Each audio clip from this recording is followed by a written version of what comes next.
Hari ni kita ada sebiji Nissan S3 Nissan S3 buat full set bushing. Lepas tu tukar steering rack. Boost yang dia pilih dia ambil Wing Impact Racing Boost. Dan kalau nak boost original pun ada, tak ada masalah. Nak OEM pun ada. Semua bushing ada dekat Lan Engineering.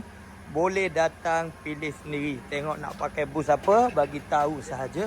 Macam abang ni dia pilih ambil Wing Impact Racing Boost.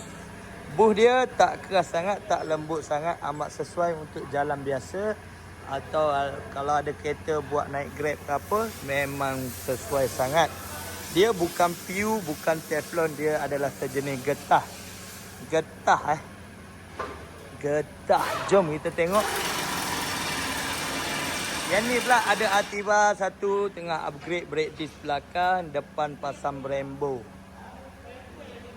Lepas tu ada Myvi dekat sini, Myvi G3 pun sama pasang Wing Impact Racing Boost, tukar steering rack.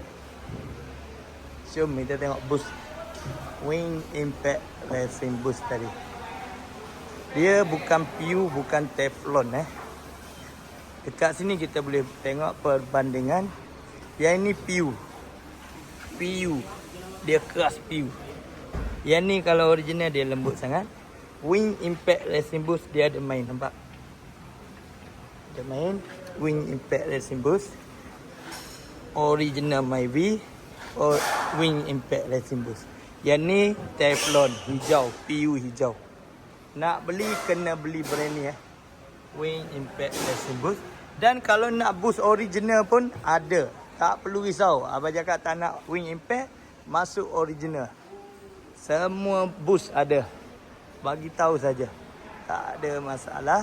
Boleh pilih sendiri. Sekian, terima kasih.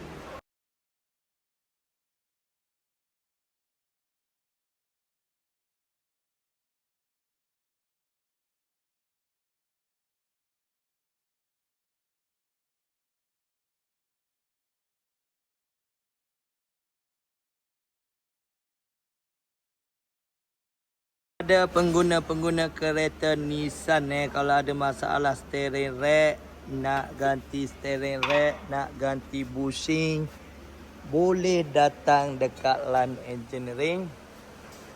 Nak dapatkan bushing original pun ada, nak pakai boost Wing Impact Racing Boost pun ada, nak OEM boost pun ada.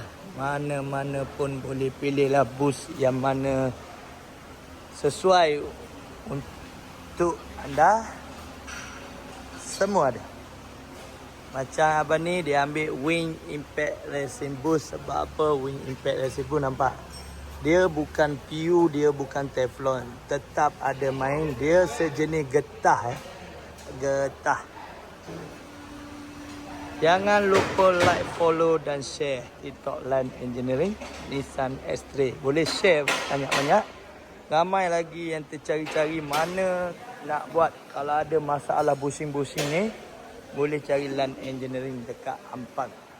Tak perlu tukar aluminium seketul Yang ni boleh pakai balik, jimat kos, tukar boost sahaja.